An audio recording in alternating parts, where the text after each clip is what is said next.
Simon, B&M was expanding rapidly and profitably. So what made your family decide that you wanted help scaling the business to reach its full potential? That's a good question. I suppose the way to think about that is to understand the context. About 5-6 years before this transaction, the family had bought a small chain of 20 shops for the sum of £525,000. It was loss-making and, in fact, on one analysis, close to going into insolvency.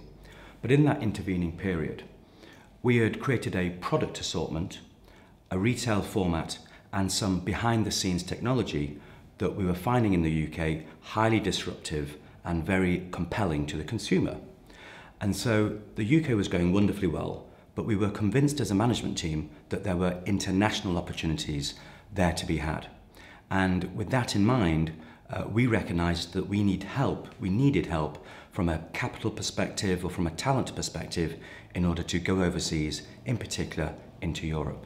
As you were considering how best to scale, what did you think were the strengths of your company at that time? So we offer great value to the consumer, and it's because we source those products very differently from the competition. We concentrate on a limited assortment, we buy deep volumes, and we build great relationships with the manufacturers, particularly in China, where the family has had many years trading experience. Expertise. What kind of know-how were you looking for specifically?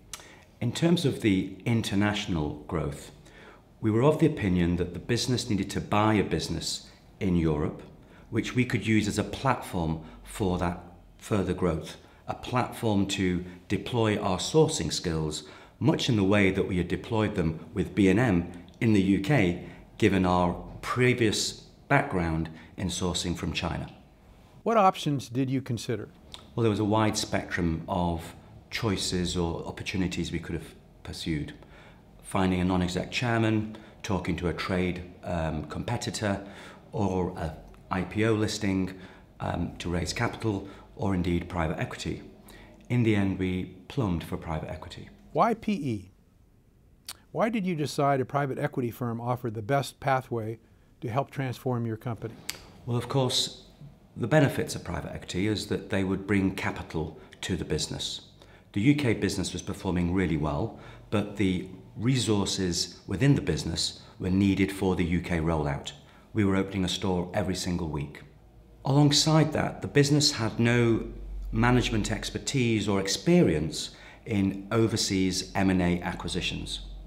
We were quite clear that we did not want to do a greenfield startup in an overseas market, because for our model to work, for our sourcing expertise to be deployed, you need scale. You need a certain number of stores so that you can justify going to China and filling full shipping containers of the product for those stores. That's not practical when you've just got 1, 2, 3, 4, 10 stores as a startup. So you need to do an acquisition. Private equity would give us the expertise to execute an acquisition in Europe. Why CD&R? What convinced you that CD&R was the right private equity firm to partner with? Well, it was a fascinating process, actually. We spoke to about 10 private equity houses, and you'll be amused to hear that 8 of them wanted to partner up with us.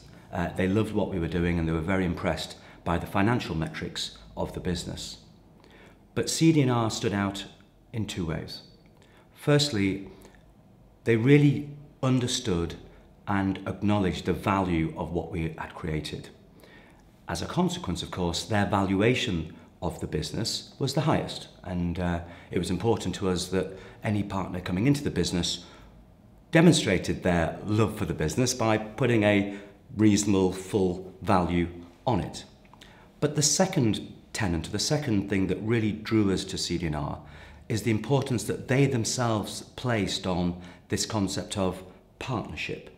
Very early on in the dialogue with Dave Novak, Terry Leahy and Don Gagel, the word partnership kept recurring, and it was clearly as important to them as it was to us that the chemistry between the 2 future partners was a positive one. Simon, some advice to families. If other families asked you to advise them about partnering with a PE firm, what would you tell them? So I would suggest that you'd want to know exactly what you want to get out of the relationship. It may be that all you want is the maximum valuation, in which case run a competitive auction and let the numbers decide the outcome. But for us, that was not the case. For us, it was all about finding a partner. And you know, one thing that isn't often said, but it's absolutely important, is that you need to like the people that you're going to be in partnership with. Those all-important board meetings where major decisions are being made, you need to respect and enjoy debating with your fellow board members on what is the right outcome. And that's worked out really well with our relationship, the ARORA family's relationship with Clayton Dubilier and Rice. Keeping score. After CD&R exited, your family now owns the largest stake of B&M. Looking back, what accomplishments stand out in your mind the most?